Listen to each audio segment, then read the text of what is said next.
My name is Louis, and I'm a designer advocate at Figma, and there is an exceptionally large picture of my face, but you're not here to see me today, you're here to see the Linear team. Today, we have an in-the-file session, going from code to design and back to code. I'm very excited. I'm a big fan of the work the Linear team have been doing. Today, we have Yann-Edern, who is a designer on the team, and Andreas, who's on the engineering team, and I'm going to hand it over to you two. Yeah, thanks. So I'm Yann, based in Paris, in France. I joined Linear about 6 months ago, and I'm mainly working on the desktop app and work on the new UI project we released about 2 months ago, I think. Yeah, Andreas? Yeah, Andreas, been at Linear for about 4 years now. So been here for a bit. Engineer worked on a bunch of different features on Linear, most recently the UI refresh and a bunch of the other planning features we have coming up. Yeah. So let's get started. Welcome to our Figma file. So just to put some context here, you may have read these 2 articles we wrote about the design reset and also about the behind the scene of this new UI. We can probably drop the link in the Zoom chat if you're interested.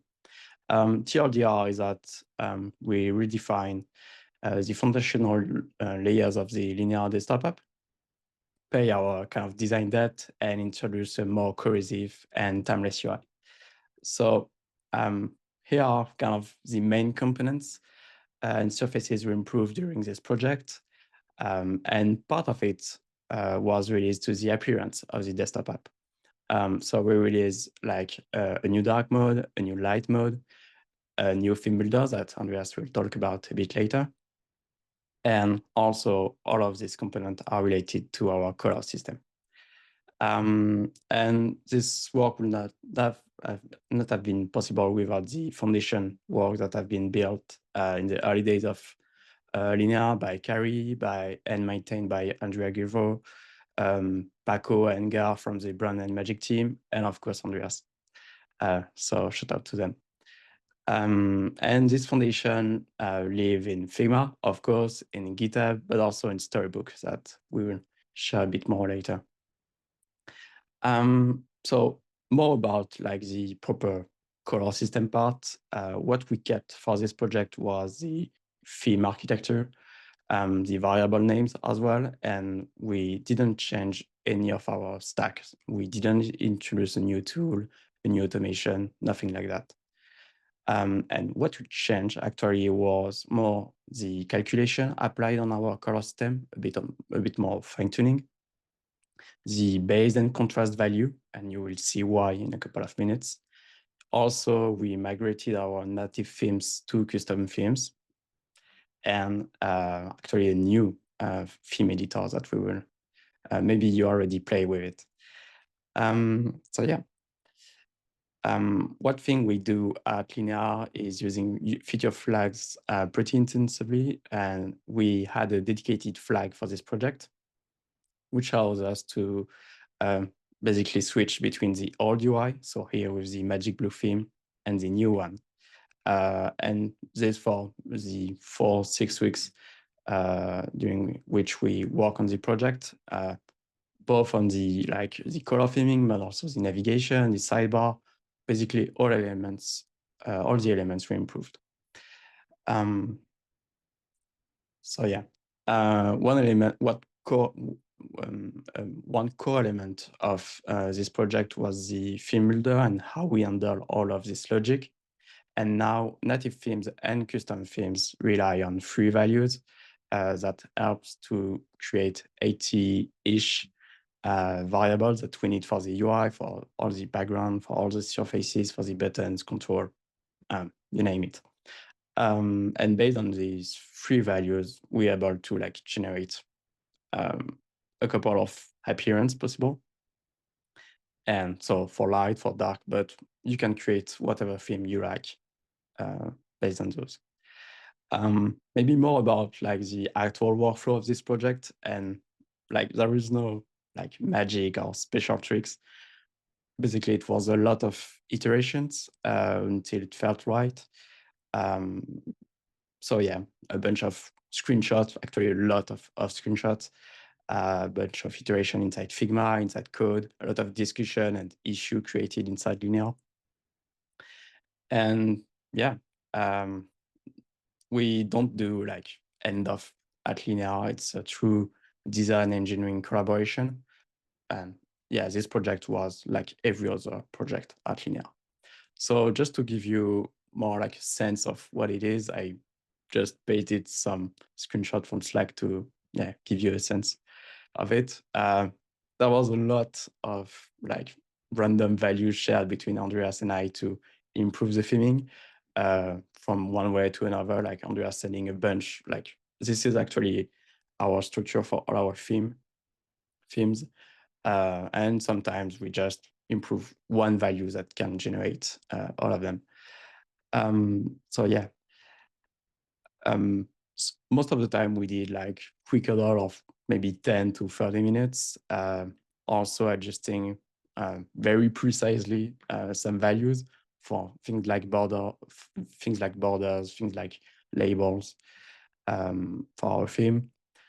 And like when we say very precisely, it's like really precisely about how much chroma, so how much, for example, blue we want in our theme.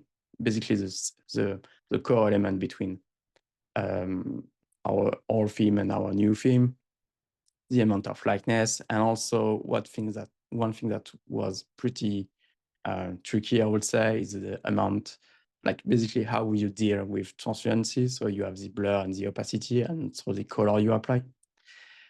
And yeah, a lot of add-ons and Figma files exchange. So yeah, and we follow actually the same process for both the dark mode and the light mode, even if we like started with the dark mode. And we did a lot of rounds of exploration during multiple weeks until it felt right. And sometimes it's quite difficult to say what felt right, especially with a color theme, because you have actually a lot of options, but you actually have some signals about are you like are you achieving your ideal vision of what could be a good theme or a good color theme system. And part of the signals are small, like sentences you started to say to your engineering buddy, to your designer buddy. And sometimes you just want to enforce this kind of message from your engineer. And this is maybe the strongest signal you can have. And this is maybe like the last point before shaping it to production or to beta, depending on how you shape. So just to dive more into the project, we will just jump into the Figma files. So you may have seen in the article we shared, all of the exploration was that Carrie did before we jump on this project, and we based all of our exploration based on those, and we also did exploration on ourselves, just to test the theming system. So I won't go too far into all of the iteration we did for the navigation, for all the components, all the surfaces we improve, but more about like the iteration on the theming. One thing that we did to quickly agree on kind of I would say an appearance for desktop app, we just zoom a bit, was to just grab an interface from Figma and maybe even with a screenshot actually, and just put a layer on top of it and play with filters and with color mode, with lighten, darken, and with some opacities to just find the right amount of blue or luminance that could be interesting for dark mode, for light mode.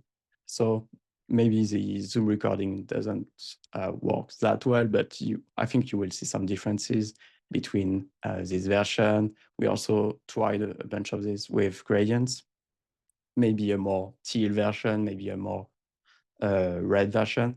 And after like doing all of this exploration, we send them over like this Slack channel, get some feedback for the design team, and only then we update the values both inside Figma, inside GitHub. The goal here is more to have like an approval of what is interesting for example, for the sub variable that is used here, for the base value, also the amount of contrast you have between titles and labels. And yeah, we tested these different themes through like the inbox, as you can see, if you are familiar with linear, for triage, for things like for all the views, basically for team issues, for cycles, etc., etc. One other element that is interesting is actually, yeah, this one. You may not use linear always in full screen. So we are, because of transiency, because we want our app to feel as native as possible, we also have to deal with how much we basically allow you to see through this kind of glass, I would say, glass surface, and with a lot of different backgrounds actually. So the one from macOS, or the one from Windows XP. So yeah. And basically we did a lot of iteration that way, and also a lot of comparison between dark mode and light mode, both with the feature flag, like toggling off, on and off, but also like just doing some screenshot with the different views, and all of that while working on new product features. So you can see swimlanes, for example, and the project description we recently released.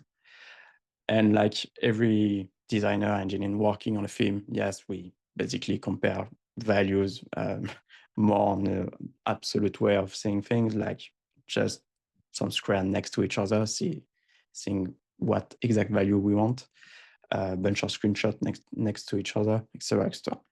All of these things should feel pretty similar, pretty familiar, I think. So yeah, more about the actual kind of color system thing. So we are using Figma variables for all of this project. We actually migrated styles to variables, and we have two modes. So we have light and we have dark, and we are only using what you can call aliases, alias variable or aliases. We don't use like core values like blue 500 because these values are generated from code, and we talk about that a bit later. And basically we have like 6 groups, I would say. These are more legacy ones. So we have surfaces, we have label, we have control, highlight, command menu. These are like the foundation that the founding team put together at the very early days of linear. And yeah, I think so every of these values are generated, and I think that make a good transition to how they are generated. And yeah, let's just screen share, Andreas. Yeah, I'll take over from here. Cool. So hopefully you can see some of our orbiter, which is our storybook. And also I'm going to show you some code after as well. But let's just start looking at our storybook instance. This actually, like for me, this process started before I joined Linear even, because I built a little tool to sort of generate basically a sort of component library from a few base variables. So that idea came from before Linear even. But then a year back, I built this little theme builder in a hackathon. So basically three base variables, and that generated the whole theme. We have, I'll go into sort of all the variables we have, but there are 85 different colors in a theme right now. That number has gone up and down a bit, but basically we can generate everything from these values. So like if you set if you want to have a darker background, you just set that, and everything else adapts. Buttons should be lime green. So this wasn't really used much in the app. We used it for a few different things, but the main themes previously were just like hand-picked colors. Every color was hand-picked. That sort of became hard to work with. So when we started doing the redesign, I figured, okay, I can just use this until we decided sort of the basic colors. Then I can just use the generated theme. Until we set like the direction of the redesign. But we ended up figuring that, okay, this actually produces good enough results so we can use them for the main themes in the app. And like this tool is basically what we had to work with, apart from sort of trying it out in the app. And this sort of gives you a decent sense of sort of the main elements and main types of colors and shadows and whatnot in the app. So and then looking at the code, everything happens in one function basically. So it's a function that takes input, which is basically those 3 variables and a few other things. I'll come back to why in a sec. And then there are just a bunch of ternaries basically, and a few functions to sort of create a background, function to create a control, which is like a button or whatever, function to create a border color, function to create a text color based on these values, and a shadow. And then it's just like we define all these colors based on sort of the base colors and adjustments. I don't know if you guys are familiar with the LCH color model, but that's what we use because it makes it very easy to sort of manipulate colors in a way that's sort of consistent across different hues and sort of regardless of the input, basically your output will be sort of what you expect. But like the sort of exact like implementation of this isn't really exact. It's just like defining a bunch of colors, and they're all a function of the base colors basically. And then like there's this huge map of all the colors that we export. And then we added this little button which sort of does the magic and that copies all the colors. Yann uses that a lot, and he'll show you why in a bit. I'm just going to look at the Q&A here, see if something I can answer. Yeah. So first, Balaji, you asked about feature flags. We had, I think we counted 185 instances of where we checked the feature flag while doing this. But actually most of the code didn't really care about sort of this redesign, because they were just using these colors, right? So these are the same in the new themes as they were previous to the redesign. And like when you write a component, you just use these color tokens. So most of the code didn't really know anything about the redesign. Yeah, I guess that also answers your second question. So yeah, we'll come back to how we sync this with Figma. When it comes to accessibility, this is actually one thing that we can do with this theme, because we provide this contrast variable. So if you increase the contrast, then like we bump everything up with like borders and panels and text colors and whatnot. Hopefully make it sort of more accessible. We don't actually check against the WCAG. We just check the sort of LCH contrast, which is roughly the same as APCA, I think. But we don't sort of encode that we are consistent, but when we check it, like it's pretty good. And if you have high contrast that preference set on your operating system, we actually give you a high contrast theme rather than the default one. So that's a pretty nice thing that you get sort of out of the box with this system. The other thing that you get out of the box that's actually a nice benefit of generating the themes rather than sort of hand coding everything is that we, like an app like Linear, we have a lot of panels, like stuff that's sort of elevated or sub-elevated or like modals and stuff. Don't know what happened there.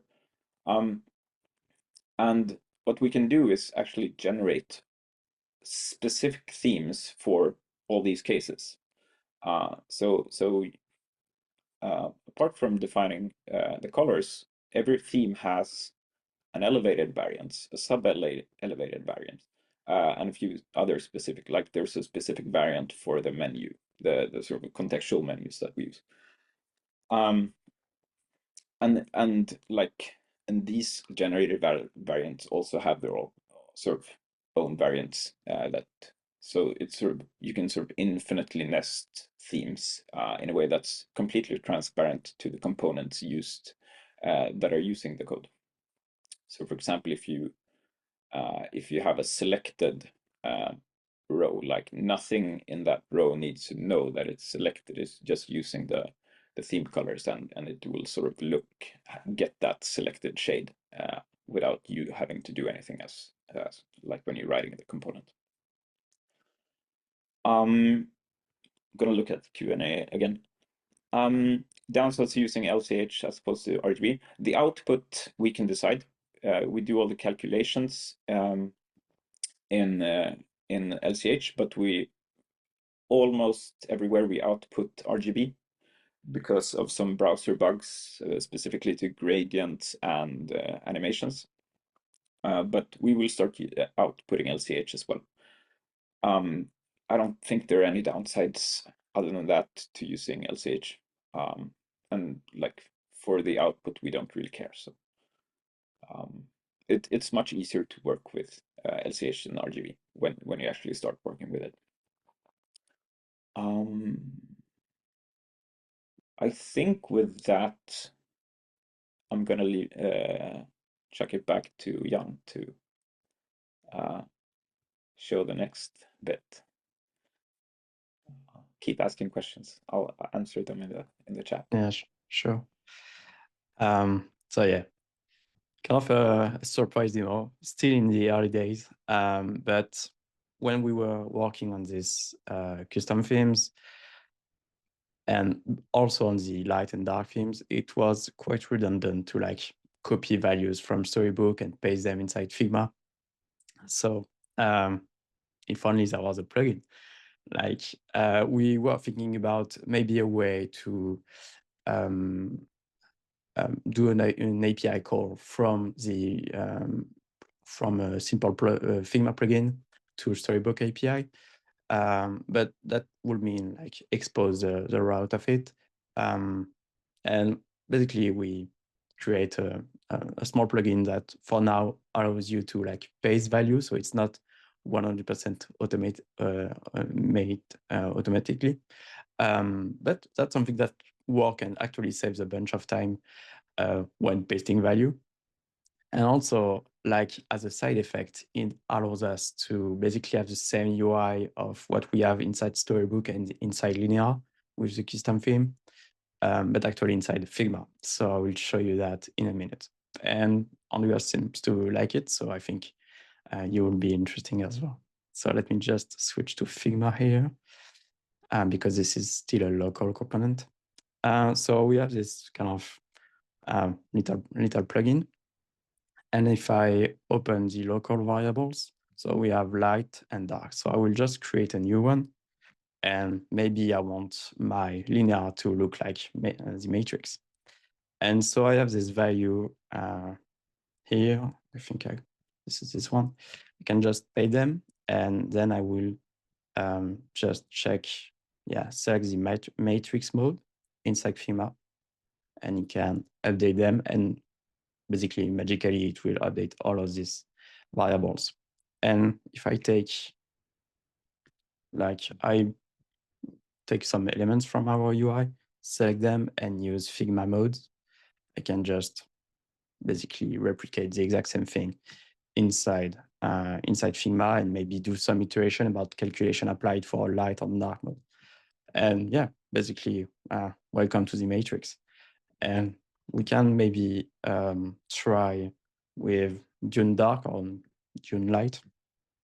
Which one do you want, Andreas? I want Barbie. You want Barbie? Okay, let's do Barbie. So linear arbiter, and I think we can create a fourth one. So Barbie, I will just reload the collection, paste it, and yeah, so this is a light mode for Barbie, but I could also create a dark mode if I want. And yeah, welcome to linear in a more like Barbie way, I guess. Yeah, so that's it. So no more like copy paste 8-ish values from Storybook to Figma, but only like 2 clicks and that's it. Yeah, so that was our like little demo. And I can go back to Arc. Yeah, so I think we still have plenty of time to answer some question. Perfect. Thank you very much. That was I don't even know where to start with the questions. We've got so many, and I kind of want to see some more movie themes, but maybe we can leave that. Did you say you had Dune? Sorry, did you say Dune theme? I can try again if you want. Absolutely. Let's take a look at the Dune theme. Yeah. Figma. Yeah. So I had to switch to local Figma because this is still a local plugin. Let me just use the palette here. And so Dune Dark or Dune Light? Let's go Dune Dark. Dune Dark. Let's go. And let me hide the chat. So we'll get rid of Barbie. I'm sorry. And yeah, Dune, pay them. And welcome. Look at that. Beautiful. Welcome, Dune Dark. It should be maybe a bit more darker for the contrast, but yeah, so far. So is this basically how you were testing the concepts? Is that you were essentially running this plugin all the time with these different values to see what the outputs were like? Yeah, so basically, it's just a JSON that I parse and update the modes that I'm selecting. This is I think a nice way to like experiment how custom themes are calculated, also for the contrast, but also like you can see for these different surfaces level, like is this enough? Does this need to be like tweaked more? And I think this is where the kind of custom calculation that Andreas is doing, depending if you have high contrast, low contrast setting, this kind of like extra stuff that we need to put inside the plugin to be like 101 with code. Yeah, this is actually pretty interesting to like test and see how it fails. Did you find that you had to make a call about when something was just like perfect enough for you? Because I guess you could spend all year focusing on this stuff. For sure. Yeah, so our goal was to like introduce a more timeless UI, and when you aim for timeless, you most of the time aim for a bit more neutral. So get rid of the kind of excess chroma we had in the previous Magic Blue theme. Just a bunch of iteration for about like 6 weeks. Yeah, you have to try it on different screens as well, depending on the monitor you have, the laptop you have. And right now we are at a point where we feel confident enough to say that this is our kind of final dark mode for maybe 2 or 3 months, maybe do a bunch of iteration, but right now it will be way easier to actually do it. Yeah. Right. And you've mentioned about how you effectively take the JSON from code back into Figma. What's the process that you take when you have something new in Figma that you want to push out into the Storybook side, for example, a new component? Yeah, actually, that's the algorithm is pretty simple, I would say. Basically, it matches the string from the variable we have in Figma and the input that you have in your clipboard. So we just have to, like, if we actually want to like create a new variable, we create it inside Figma. We create it in code with the exact same case. So we are using kebab case, camel case, I think. And yeah, and we just do a matching and that's it. So it's more of a manual process for that new Yeah, token. for now. Yeah, but I mean, you don't create variables every week, so that's fine. And that's why we keep the process kind of low regarding all the tools and all of the automation possible. Just a bunch of Slack messages and try and errors, and that's it. Yeah. Nice. And just a slightly off that topic question, but for somebody from the audience really likes your icons, and they're wondering how Linear approaches icons. I think you have to ask Adrian Gruvo about that, because he's the one like creating all the icon sets just to. When we need an icon, we ask Adrian, and he produces it in 5 minutes. Yeah, they're all We had custom. a hack week, he did 100 icons. Yeah, so you have all of these icons created by Andreas, and about 92, I think, icons. Yeah, so we still have to like push them to the system, but it will be soon available for all the project icon, all the icon you can choose for projects. Nice. So they're all custom made. Yeah. Nice.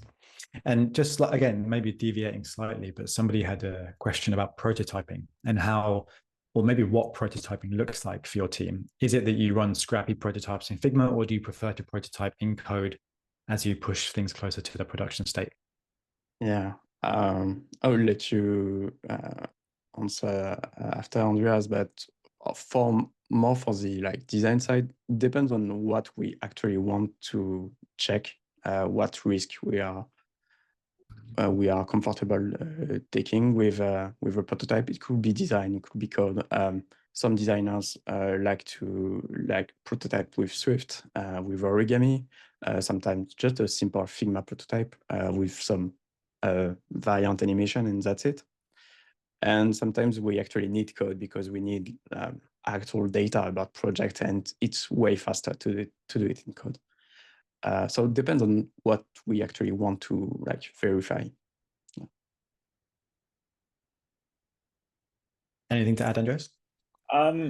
Yeah, not really. Like it depends on the problem. But a lot of the time I would guess, compared to other companies, we go pretty quickly to code and iterate from there. But yeah, it really depends on the problem. Some types of problems are better suited to sort of do a lot of design iterations first, and some you sort of need to feel a rough prototype in code to get a better sense of if the direction is correct. Okay. And Yann, when you were showing off the variables and the mode generation using that custom plugin, it's a really nice way to test out visual regression testing in Figma. Did you have a similar approach on the code side for that regression? Or is it the tool that you built with the sliders? Is that how you effectively regression tested the components? I think the question is more for you, Andreas.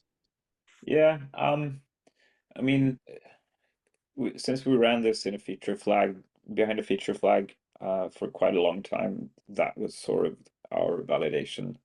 The tool in Storybook helps a little bit with making sure stuff is not too much off, but otherwise, like, we ran this internally for quite a while, and we caught a lot of things that we like needed to tweak.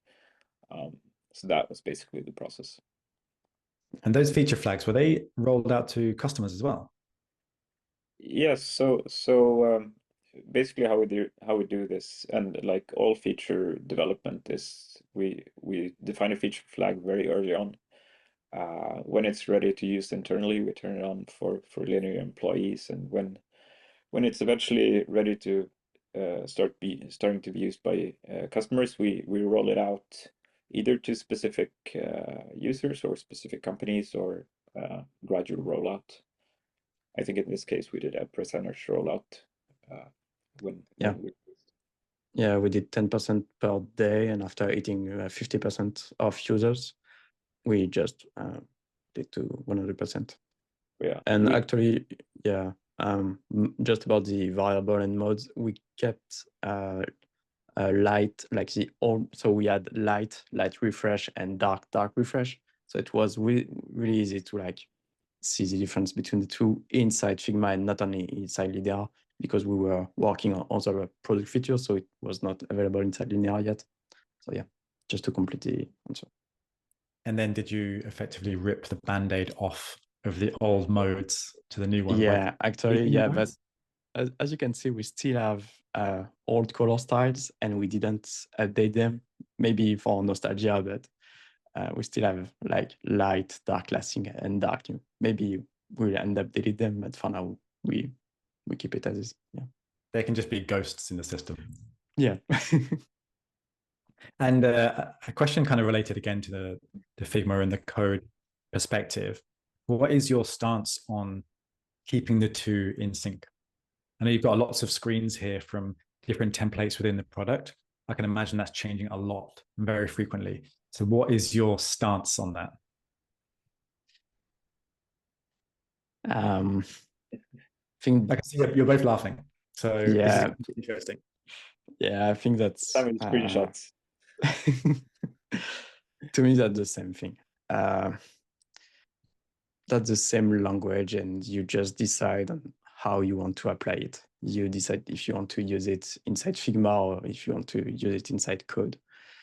And I mean, the kind of source of truth thing, yeah, it's a thing that people are using, so the actual product. Because you can keep imagining stuff inside Figma or inside whatever tool, but until it lands in people's hands, it doesn't really exist. Like it exists in design sync, it exists in your mind, and extra. It exists in prototypes. But until you know that people are actually loving what you are doing, it could be a color theme, it could be just a feature, it could be just an icon or something. But you have actually to put it in user hands to be sure. Yeah, to me that's the same thing. It's more how and where you want to use it, I think. So is it kind of a project dependent as to when something exists in Figma at all versus whether it gets straight to maybe a tighter integration with the code side? Yeah, I think having synchronization between design and code in both ways helps a lot. Thanks to like all the work that Andreas did. Yeah, so we don't have like any regression for the UI. We don't spend too much time like updating how our variables are called, because that's the exact same system between two. Sometimes we still have differences, but those differences are resolved within a week maybe, and that's it. Yeah, and like when we build a feature, when we design a feature, it's usually like we start with prototypes and design, and then like we do a lot of iteration just from code, like me chatting with Yann or Adrian or whoever designer I'm working with, and just like figuring out how stuff should work, and a lot of that iteration is just done in code. Yeah, sometimes we even start with code actually, just because you have all of this data, and given the complexity that you can sometimes find inside Linear, regarding all the different objects you have inside it, sometimes it's just better to actually do it in code and then fine-tuning inside design. And when you were sharing the screenshots of your Slack conversations back and forth, that really highlighted the importance of working together live on a problem, and because you're on the same time zone as well, that allowed you to do it a lot easier. How does that work when you're maybe not on the same time zone? I think we will follow the exact same process. For example, Carrie is more on the California time zone, and we still manage to catch some time together. Maybe it's only an hour or two for design things, and actually we had a weekly meeting for this project. And I think that's enough because you can actually, especially with this kind of project, you can actually do a lot of stuff on your own, a lot of exploration, and slowly getting to the kind of final idea, final concept. So I think that it doesn't impact a lot how we work, to be honest. That's good. It sounds like you've got a really nice process of communication and kind of everybody working almost on the same level at the same time on the similar problems. Yeah. Yeah, nice. And if you were to do this project again, what would you do differently? First thing, build the plugin first. We didn't lose too much time on it, but that's one thing that is always you always to see what happy about what you saw just in code during this Slack order, and you want to actually use it right away in your product feature, and you have to wait to copy pasting all this value. So that will be the first thing I will do probably. Apart from that, we were pretty fast actually implementing. It took maybe 6 weeks, not only the theming, but all of this new UI thing. Yeah, that would be the only one thing I think. Yeah, I mean, like there are a lot of things we iterated on a translucent theme for a long time and ended up scrapping it. If we would have known that from the start, it would have been quicker. But I mean, that's part of the process, right? You don't know the end result before you get there. And I mean, this project was very much exploratory. So like, we didn't know where we were gonna end up before we started. Yeah, I think we removed the translucent maybe 1 week before shipping actually to 100%. So yeah. So you mentioned that it was exploratory. How did that come up as a, for want of better words, as a business case to start working on it? I mean, our CEO, Kari, he's a designer. He really knows the value of design, and he was the one who pushed for this project, and he did the first sort of concepts for it as well before we took over. But there are a lot of details that need to be ironed out, like after that point. But we had sort of full backing of the company to do this. That was never in doubt. So this is actually all of the exploration compiled in like one single file because it did multiple pages. But yeah, you can see actually a lot of expression, both on the more navigation, hierarchy aspects, but also like just the theming. Yeah. Nice. That is a nice messy file. I like to see it. Yeah. That's messy but organized. The reality. Yeah. Last question. Linear, the brand is very well recognized, in particular the landing page, the trend that was launched effectively from the Linear team, but it's a different part of the business to the software that you're working on. Is there any crossover between the sort of marketing side of the business and the product side with this work that you did? You mean specifically about the kind of design system, color system thing, or more about? I mean, we are we are a 50 people team, so conversations are quite easy to like create, and we share a lot of this work. We have a dedicated channel, so everybody can join and see where we're at.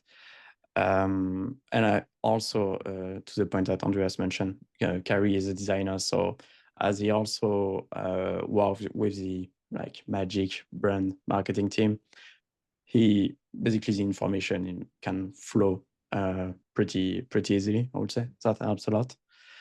And yeah, we just share exploration between designers. So when Eldh, who is one of the designers of the Magic team, see the work we are doing with the product, basically naturally see what kind of, even if the we're still in the exploration mode. You still see what kind of aesthetic we aim for. And this is a kind of shared aesthetic between all of the members of Linear. Great. All right. Thank you both so much. I think we've all learned a lot today. And it's such a great way to see an insight into how Linear ships product, thinks about technical things, and also kind of marries the design and the code side. So thank you both again. Thank you all for attending, and we'll see you all very soon. Yeah, thank you for having us. Thanks. It's been a blast. Yeah. Bye.